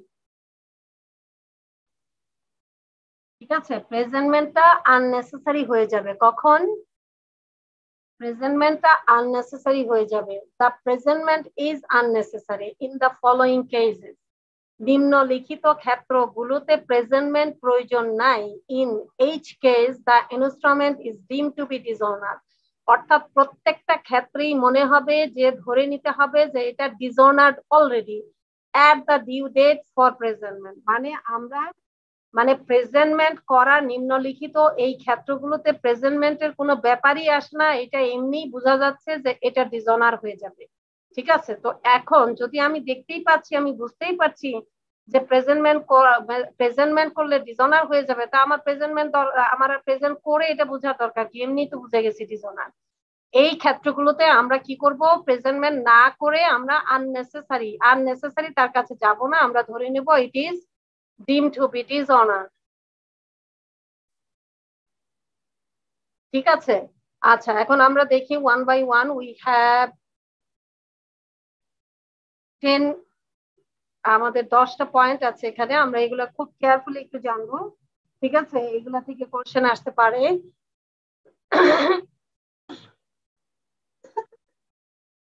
আচ্ছা, ইফ দ্য মেকার, যদি মেকার বলেন, ড্রয়ার বলেন, অ্যাকসেপ্টর বলেন, এই তিনজনের যে কেউ intentionally prevents the payment of the installment, সে ইনটেনশনালি ইচ্ছাকৃত ভাবে হ্যাঁ প্রতিহত করছে প্রেজেন্টমেন্ট অফ দ্য ইনস্টলমেন্ট, তার মানে কি এটা তো অলরেডি ডিসঅনার। ঠিক আছে, তার মানে হচ্ছে intentionally prevents the presentment of the instrument. Point number 1, if যদি মেকার, ড্রয়ার, অ্যাকসেপ্টর এই যে কেউ যদি ইন্টেনশনালি কি করছে, প্রিভেন্ট করছে প্রেজেন্টমেন্ট অফ দ্য ইনস্ট্রুমেন্ট, যে সে আগেই বলেছিল যে ভাই প্রেজেন্ট করেন না, আমি কিন্তু টাকা দিতে পারবো না, তার মানে কি, it is already dishonour, right? বোঝা গেল পয়েন্টটা? হ্যাঁ, হ্যালো, জি ম্যাম, ইয়েস বুঝছি। ম্যাম। আচ্ছা একটু রেসপন্ড করি, তাহলে তো মনে হয় কি যেন একাই কথা বলছি। একটু তাড়াতাড়ি রেসপন্ড করার চেষ্টা করি। হ্যাঁ, আচ্ছা, okay ma'am. Okay, if the maker, first point is if the maker, drawer or acceptor intentionally prevents the presentment of the instrument, যদি intentionally তারা prevent করে presentment of the instrument, এইটা এই ক্ষেত্রে অলরেডি আমরা মনে করে নিব it is deemed to be dishonored। ঠিক আছে, তার মানে হচ্ছে এটা প্রেজেন্ট করে আর ডিসঅনার বানানোর দরকার নেই, এর আগেই আমরা বুঝে নিলাম যে এটা অলরেডি ডিসঅনার। আচ্ছা, point number 2, if the instrument being payable at his place of business, যদি এটা instrument being payable অর্থাৎ place of business এ কিন্তু প্রেজেন্ট করার কথা ছিল, অর্থাৎ যদি 60 কততে 68 এ ছিল একটা specified place, not elsewhere and not elsewhere, তাহলে এই ক্ষেত্রে যদি ইনস্টলমেন্টটা ওই রকম হয় যে তার প্লেস অফ বিজনেসেই হবে, অন্য কোথাও হবেই না, তাহলে কি হবে, he closes such place on a business day during the usual business hour। ঠিক আছে, অর্থাৎ ইউজুয়াল বিজনেস আওয়ারে সে বিজনেস ক্লোজ করে দিয়েছে, তার মানে কি এটা অলরেডি ডিসঅনার। ঠিক আছে, আচ্ছা নাম্বার 2 গেল। Number 3, payable at some other specified place, যেটা পেয়াবল হয় সাম আদার স্পেসিফাইড প্লেসে, neither he or nor any person authorized to pay it attends at such place during the usual business hour। কি বলতেছে number 3 টা, আমরা একটু point number 3, payable at some other specified place, যদি কোনো specified place some other specified place mention করা থাকে, neither he or nor any person authorised to pay it, সে অথবা তার কোনো অথরাইজড পারসন পে করার জন্য ওখানে অ্যাটেন্ড করা নাই, তাহলে এট সাচ প্লেস মানে ওই যে স্পেসিফাইড প্লেস বলা ছিল তার ওখানে যে সেও নাই, তার কোনো অথরাইজড পারসনও নাই, তাহলে কি হলো, at such place during the usual business hour, তার মানে কি ওখানে সেও নাই, তার কোনো লোকজনও নাই, তাহলে কি হলো, এটা ডিসঅনার হয়ে গেল, it means the presentment are unnecessary. হ্যাঁ, ঠিক আছে, point number 3। Okay, now point number 4, payable at any specified place। Payable at any specified place, দেখেন এগুলো কিন্তু আগের সেকশন গুলোর সাথে খুবই রিলেটিভ। হ্যাঁ, যেটা পেয়াবল at specified place এ আছে, he cannot be found after due search, তাকে যথাযথভাবে খুঁজে কোনোভাবেই তাকে পাইলেন না, তার মানে কি আর প্রেজেন্টমেন্টের দরকার নাই, এটা অলরেডি ডিসঅনার। ঠিক আছে, পয়েন্ট 4 খুবই কাছাকাছি বিষয়গুলা। আচ্ছা, point number 5, as against any party, short to be charged, হ্যাঁ, therewith if he has engaged to pay, notwithstanding non payment he has engaged to pay, as against any party short to be charged, অর্থাৎ যেই পার্টিকে আপনি charge করার কথা ছিল, মানে short to be means supposed to be এখানে, হ্যাঁ, as against any party short to be charged therewith if he has engaged to pay. Simple কথা হচ্ছে যাকে আপনার চার্জ করার কথা ছিল, আপনি প্রেজেন্টমেন্ট করার কথা ছিল, যার কাছে সে টাকার পরিমাণ বড় দেখে সে আস্তে আস্তে অলরেডি পেমেন্ট করা শুরু করে দিছে,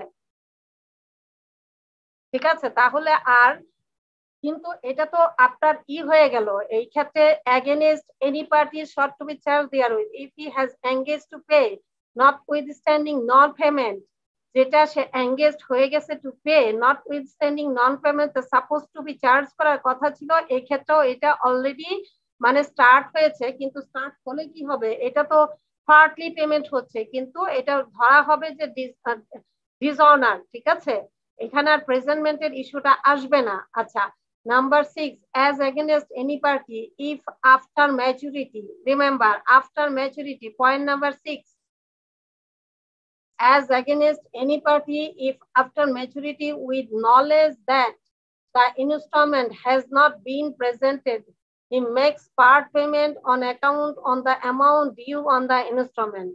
Again আমরা এটা একটু 5 and 6 very clear, very মানে near, as against any party, যদি কোনো পার্টির এগেইনস্টে if after maturity পরে যদি হয় with knowledge that instrument has not been presented, ইনস্টলমেন্টটা প্রেজেন্টেড করা হয় নাই, ইনস্টলমেন্টটা প্রেজেন্টেড করা হয়নি, he makes part payment, presented করা হয় নাই আফটার ম্যাচুরিটিতে, কিন্তু সে কি করলো, makes part payment করা শুরু করলো on account on the amount due on the instrument, অর্থাৎ ওই যে অ্যামাউন্ট যে মেনশন করা ছিল ফেস অফ দ্য ইনস্ট্রুমেন্ট, ওই ফেসে যে ভ্যালুটা লেখা আছে, অ্যামাউন্টটা লেখা আছে, তার পার্ট পেমেন্ট করেছে।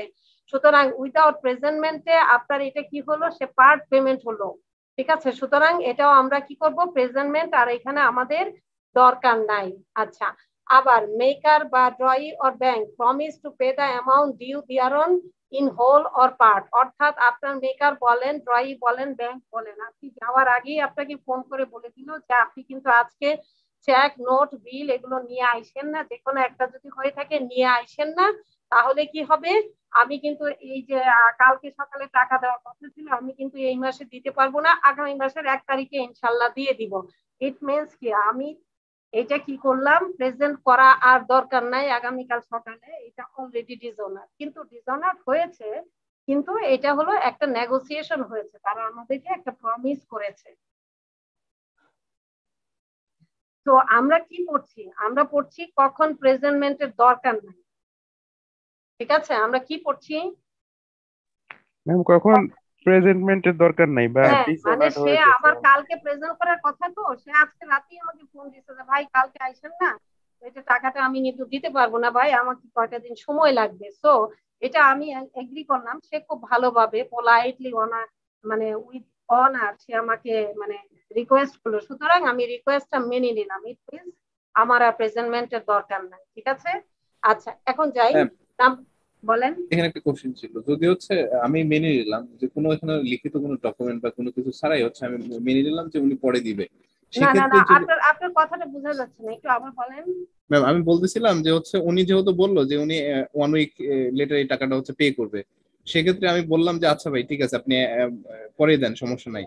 এখন দেখা গেল যে পরে যে উনি হচ্ছে আবারও মানে এইটা নিয়ে ঝামেলা করতেছে, সেক্ষেত্রে আমি কি এই টাকাটা হচ্ছে ওনার কাছ থেকে নিতে পারবো? এখানে তো হচ্ছে আমার ইয়ে হয়ে গেছে। এখানে তো পরবর্তী আরো অনেক আছে, আপনি টাকাটা নিতে পারবেন না, আপনার পরবর্তী স্টেপ আছে, আপনার এটা প্রটেস্ট করতে হবে, দেন প্রয়োজনে মামলা করতে হবে, বড় টাকার ব্যাপার হলে অবশ্যই মামলা মোকদ্দমা ইত্যাদি যাবে। আমি তো নিশ্চয়ই বারবার মেনে নিব না, আপনি আমাকে একবারের বেশি ঘুরাইলে তো এটা তো ম্যাটার অফ মানি, তাই না? আমি তো একবারের বেশি ঘুরাইলে আর মানবই না।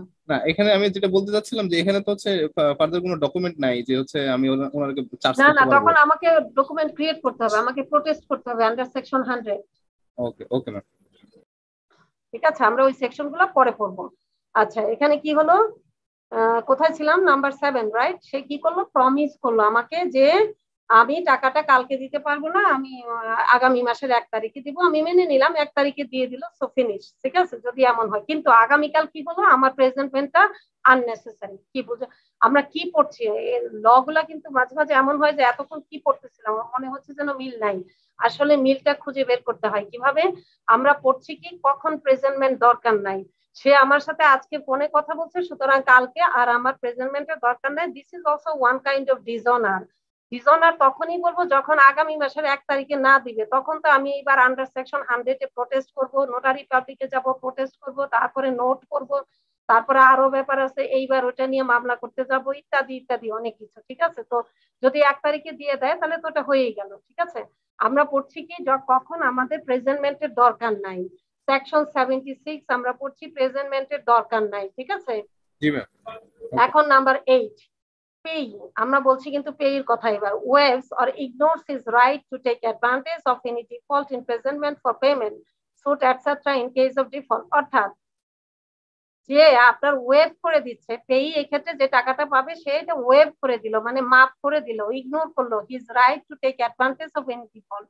মানে সে মনে করেন যে খুব একটা 1000 টাকার একটা নোট আমি মিরপুর থেকে আপনার এটা প্রেজেন্ট করতে যাইতে হবে সদরঘাট, তা আমি চিন্তা করবো যে মিরপুর থেকে সদরঘাট যাইতে তো আমার একদিন শেষ, 1000 টাকার জন্য আমি ওখানে যাবোই না। সুতরাং এই ডিফল্ট বুকটা মনে হয় লোক টাকাও দিবে না, আমি ফিজিক্যালি আপনার ওই সদরঘাট যাইতে পারবো না, 1000 টাকা আমি মাফ করে দিলাম, তাহলে কি হলো, প্রেজেন্টমেন্টের দরকার নাই, ঠিক আছে। মানে পরবর্তী স্টেটমেন্ট, মামলা মোকদ্দমা, প্রোটেস্ট করা, এগুলাতে আমি যাব না, যেহেতু ম্যাটার অফ মানি, এটা হলো ম্যাটার অফ মানি, খুবই স্মল অ্যামাউন্ট, এক্ষেত্রে আমি ইগনোর করে দিলাম বা ওয়েভ করে দিলাম, ঠিক আছে। তাহলে কি হলো, প্রেজেন্টমেন্ট আর হইলো না, মানে প্রেজেন্টমেন্টটা দরকার হইলো না, ঠিক আছে।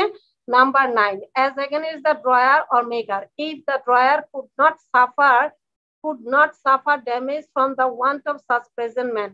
যদি এমন হয়, as against the drawer or maker, if the drawer could not suffer damage from the want of such presentment, অর্থাৎ আমি প্রেজেন্ট করে ড্রয়ার বা মেকার যে আমাকে টাকাটা দেওয়ার কথা ছিল, তার যদি না না, এটা হচ্ছে ড্রয়ার এবং মেকারের ক্ষেত্রে, আমরা মনে আছে আমরা ড্রয়ার এবং মেকার যে মেক করবে বা ড্র করবে। If the drawer could not suffer damage from the want of such presentment, যদি এমন হয় প্রেজেন্ট করে এই লোক এরকম অবস্থা যে তার কাছে 1000 টাকা দেওয়া মানে আরো ঝামেলায় জড়ানো, দরকারই নাই, আমি যাবই না, ঠিক আছে। সুতরাং প্রেজেন্টমেন্ট আমার দরকারই নাই, ঠিক আছে। সো প্রেজেন্টমেন্ট থেকে আমি রিলিফ পেয়ে গেলাম আন্ডার সেকশন 76। এরপরে where the drawee is a fictitious person, যদি এমন হয় যে ম্যাম কথা বোঝা যাচ্ছে না, হ্যালো। যদি ড্রয়ি যদি এমন হয় যে ফিকটিশিয়াস পারসন, ফেক লোক, তাহলে তো আমরা ওখানে যাব কেন, কারণ ওই লোকের ঠিকানা দেওয়া আছে, আগেই আমি খবর নিয়েছি, ঠিকানা অনুযায়ী তাকে পাওয়া যাবে না, তাহলে আমি এত দূর মিরপুর থেকে সদরঘাট যাব না। বোঝা গেছে? ম্যাম লাস্টের দুইটা বুঝি নাই, কথা অনেক আচ্ছা, স্লো লাস্টে আসতেছিল তো। দুইটা, লাস্টে কি 8 9 10 this no way ma'am, or 9 10। 9 10? Okay, আমরা এইখানে ড্রয়ার অথবা মেকারের কাছে আমি প্রেজেন্ট করব, রাইট। এখন ড্রয়ার এবং মেকার এরকম লোক যে তাকে, এবং অ্যামাউন্টও এত ছোট, এটা সে ফর এক্সাম্পল, আমি এক্সাম্পল হিসাবে বলছি, যদি আমরা এইভাবে চিন্তা করি যে if the drawer could not suffer damage from the want of such presentment, মানে ড্রয়ারকে আপনি কিছু করতে পারবেন না, আমি মেকার যে আছে তাকে কিছু করতে পারবেন না, তাহলে তার কাছে প্রেজেন্ট করে লাভ নাই, সে লোক এরকম যে সে টাকা দিবে না। তো আমি ওখানে প্রেজেন্ট করতে যাব কোন কারণে, বুঝেন নাই, সে আমি প্রেজেন্ট করে লাভ নাই, তো ওই লোক টাকা দিবে না, আমি মিরপুর থেকে সদরঘাটে যাব না, কারণ আমি তাকে ব্যক্তিগতভাবে কোনোভাবে খবর নিয়েছি যে লোক ভালো না, সে টাকা পয়সা নিয়ে অনেক ঘুরাবে, সুতরাং আমার 1000 টাকা মিরপুর থেকে 1000 টাকার জন্য আমি সদরঘাট যাব না, মানে সে সে যে পেমেন্ট করবে বা তাকে আমি মামলা মোকদ্দমায়ও যাব না, বিকজ টাকার অ্যামাউন্টটা খুবই কম, ঠিক আছে, মামলাতেও যাব না। সুতরাং এই ক্ষেত্রেও আমি ইগনোর, অনেকটা ইগনোর করার মতোই, মানে আমি এত ঝামেলা জড়াতে পারবো না, ওই লোক ভালো না, ঠিক আছে। সুতরাং এখানেও প্রেজেন্টমেন্টটা আর ইফেক্টিভ হইলো না, আননেসেসারি। আর নাম্বার 10 কি বলছে, যেটা হলো ফিকটিশিয়াস পারসন, মানে ভুয়া লোক আর কি, আসলে যে লোক নাম লেখা ছিল সেই লোক নামে কিছুই নাই, তাহলে তো প্রেজেন্টমেন্ট আর এখানে হইলো না, ঠিক আছে। তো আমরা এইটা আরেকবার একটু দেখি, কারণ এটা একটু মানে অনেকগুলো পয়েন্ট, আমরা আরেকবার একটু দেখে নেই। প্রেজেন্টমেন্টটা আননেসেসারি, আমরা পড়ছি প্রেজেন্টমেন্টটা দরকার নাই, ইন্টেনশনালি যদি প্রিভেন্ট করে প্রেজেন্টমেন্ট দরকার নাই, তাহলে আমরা ধরে নিব যে এটা হলো অলরেডি ডিসঅনার। হ্যাঁ, যদি বিজনেস প্লেসে হয়, বিজনেস প্লেস বন্ধ হয়, ইউজুয়াল বিজনেস আওয়ারে বন্ধ করেছে, সুতরাং প্রেজেন্টমেন্ট আর করার টাইমই হলো না, সুতরাং এটা ডিসঅনার। আচ্ছা, স্পেসিফাইড প্লেস আছে, ওইখানে ওই লোকও নাই, ওই লোকের কোনো রিপ্রেজেন্টেটিভও নাই, তার মানে কি প্রেজেন্ট করার কোনো সুযোগ রইল না, সুতরাং প্রেজেন্টমেন্ট হলো না। আচ্ছা, পেয়াবল স্পেসিফিক প্লেসে, তাহলে কি হলো, ডিউ ডেটে আপনার তাকে কোনোভাবেই তাকে খুঁজে পাওয়াই গেল না ওই প্লেসে, যে প্লেসটার কথা প্লেসে বলা আছে, তাহলে কি হলো, প্রেজেন্টমেন্টটা এখানে আননেসেসারি। আবার কি বলছি, শর্ট টু বি চার্জ, যাকে চার্জ করার কথা সে কি করলো, এঙ্গেজ হয়ে গেল, আপনার পুরো অ্যামাউন্টের ক্ষেত্রে সে ভেঙে চুরে অল্প কিছু দিয়ে এটা করলো, তাহলে তার প্রেজেন্টমেন্ট হলো না, আননেসেসারি। ঠিক আছে, আফটার ম্যাচুরিটিতে make payment such a kind of amount due on the instrument, এটা একটু আবার করি আমরা, as against any party if after maturity with knowledge that the instrument has not been presented, যদি has not been presented হয়, he makes part payment, presented finite part payment হয়েছে, এই ক্ষেত্রে কি হবে, এটাও আর প্রেজেন্টমেন্টের কোনো প্রয়োজন এখানে আর রইল না। প্রমিস করলো একটা নির্দিষ্ট ডেটে দিবে, কালকে প্রেজেন্ট করার কথা ছিল, সে আগামী মাসের 1 তারিখ সময় চাইলো, সুতরাং আমি আর আজকালকে প্রেজেন্ট করলাম না, this is one kind of dishonour, কিন্তু একটা নেগোসিয়েশনে আমরা আসলাম। আচ্ছা, এখানে আমাদের প্রেজেন্টমেন্টটা unnecessary. Right to take advantage, মানে এইখানে যে পেই আছে সে অ্যাডভান্টেজ নেওয়ার কোনো দরকার মনে করছে না, তার হলো এটাকে বাংলায় কি বলে, মাঝনাতে খাজনা বেশি, মানে আপনি 1000 টাকার জন্য সেই মিরপুর থেকে সদরঘাট যাবেন, যে দূর বাদ দেই, 1000 টাকা মাফ করে দেই, শেষ। ঠিক আছে, ব্যাপারটা অনেকটা like this. Okay, again is the drawer maker if the drawer could not suffer, ওই লোক এরকম যে আমার তার কাছে টাকা চাওয়ার কোনো মানেই না, সে টাকা দিবেই না, হ্যাঁ, আমরা তার কোনো কিছু করতে পারবো না। আচ্ছা, এবং হচ্ছে ফিকটিসাস পারসন হলে, ঠিক আছে। So these are the things 76 আমাদের প্রেজেন্টমেন্ট unnecessary, ঠিক আছে। These are the points you have to study yourself, otherwise you will forget everything, remember. আচ্ছা, এখন আমরা 77 পড়বো, we have time 5 minutes. Liability of banker for negligently dealing with bill presented or payment. Acha, when a bill accepted or payable at a specified bank has been duly presented for payment but dishonor, if bank keeps bills negligently or improperly, if it is caused loss to the holder, the bank must compensate the holder for the loss. Simple কথা হচ্ছে যে বিলের ক্ষেত্রে যেটা ব্যাংকে পরিশোধ করার কথা ছিল, ওই ব্যাংক কি করলো, ইচ্ছে করে সে ডিলে করলো, নেগলিজেন্সি করলো, তাতে করে হোল্ডারের যদি কোনো লস হয়, তাহলে কি হবে, ব্যাংক এটা অবশ্যই কম্পেনসেট করবে হোল্ডারকে, ঠিক আছে। এটাই হলো কথা এখানে, মানে ব্যাংক যদি নেগলেক্ট করে, ব্যাংক যদি ইমপ্রপারলি ডিল করে, আমাকে অযথা ঘুরায়, তাহলে আমার যদি, আমি হোল্ডার হলে আমার যদি কোনো লস হয়ে থাকে, bank is bound to pay that loss. Okay, that's all, it is to holder, remember. এখন আমরা chapter, another chapter we have started in this class, this is payment and interest. আমরা এখন পেমেন্ট এন্ড ইন্টারেস্ট করব। To whom payment should be made, কাকে পেমেন্টটা করা উচিত। The due amount of a bill, note, check must be paid to the holder. কাকে আমরা payment করব, আমরা জানি হোল্ডার কি, সেকশন 8 এ হোল্ডার কাকে বলে, সেকশন 8 দেখে আসি। এখন বলতেছে to whom payment should be paid, the due amount of a note, bill and check must be paid to holder. Simple কথা, আপনাকে তাকে আপনি দিবেন, যে আপনাকে চেক নিয়ে আসছে তাকে দিবেন না, যে বিল নিয়ে আসছে তাকে তো, যে হোল্ড করে, সিম্পল কথা। The instrument to discharge the maker or acceptor, যে হোল্ড করে ইনস্ট্রুমেন্ট, আমরা তাকেই পেমেন্টটা দিব। আপনি যদি ইনস্ট্রুমেন্ট নিয়ে না আসেন, তাহলে কিন্তু আমি পেমেন্টটা দিব না। ইনস্ট্রুমেন্ট কিন্তু হোল্ড করতে হবে, অর্থাৎ ইনস্ট্রুমেন্টটা হাতে করে নিয়ে আসতে হবে। এটা যদি আমার হাতে না থাকে, আপনি কি করে বুঝবেন যে আমি ইনস্ট্রুমেন্টের মালিক আন্ডার সেকশন 8? আমি কি ইনস্ট্রুমেন্ট দেখাইতে বাধ্য নই? ইনস্ট্রুমেন্ট অবশ্যই নিয়ে আসতে হবে, ঠিক আছে। আপনি দেখবেন যে এক্সাম্পল বলতে গেলে, টাইম এখন অ্যাবাউট টু ফিনিশ। আচ্ছা, আপনি যদি ব্যাংকে যান, ওই যে ডিপিএস খুলে একটা ইনস্ট্রুমেন্ট দেয়, দেখেছেন? কেউ কি ডিপিএস খুলেছেন?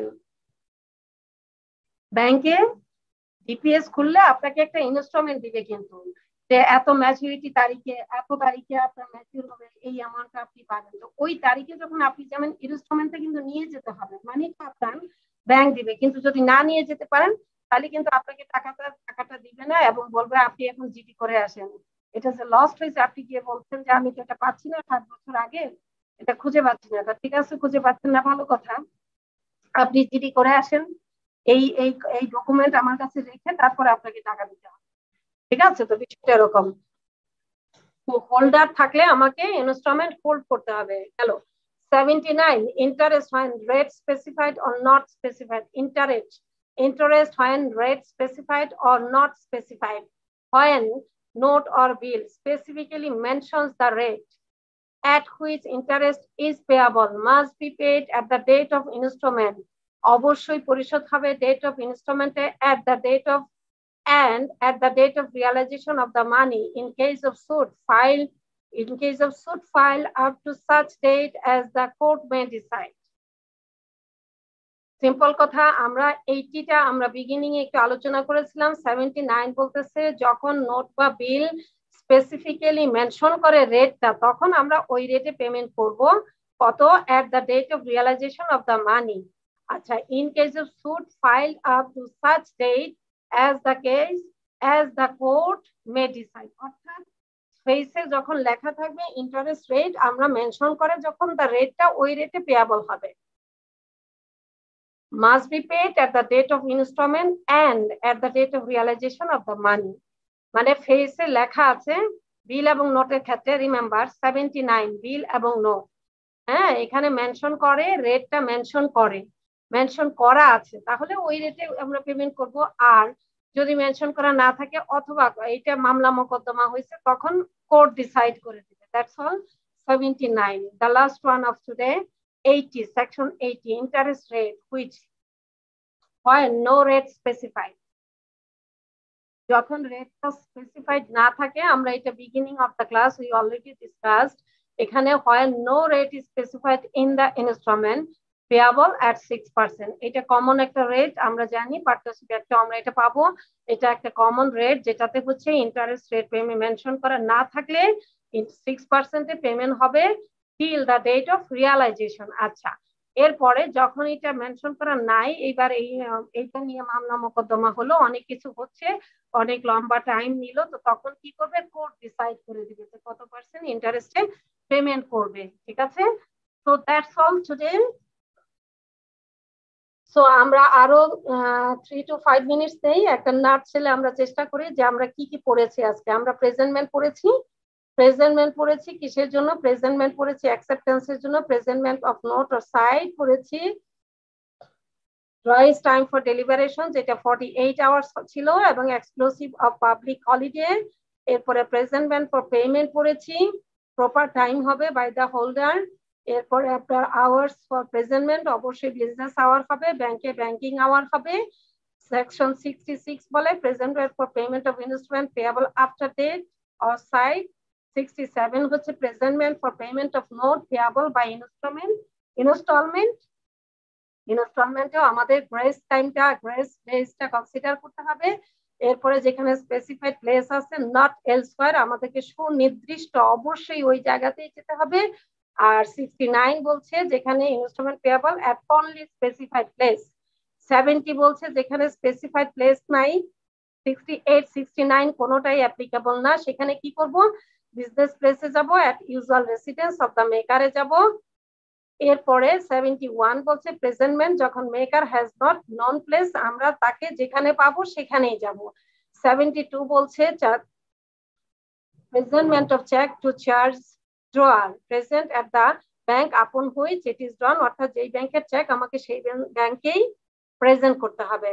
73 বলছে presentment of cheque to charge any other person, আমরা টু বি রিজনেবল টাইমে তাকে প্রেজেন্ট করব। 73 74 বলছে presentment of instalment payable on demand. 75 কি বলছে? আমরা অথরাইজড এজেন্টে যাব, লিগ্যাল রিপ্রেজেন্টেটিভ এর কাছে যাব এবং অফিশিয়াল অ্যাসাইনির কাছে যাব। 76 বলছে ইন্টেনশনালি প্রিভেন্ট করলে আননেসেসারি, when প্রেজেন্টমেন্ট আননেসেসারি কি হবে? ইন্টেনশনালি প্রিভেন্ট করলে প্রেজেন্টমেন্টের দরকার নাই।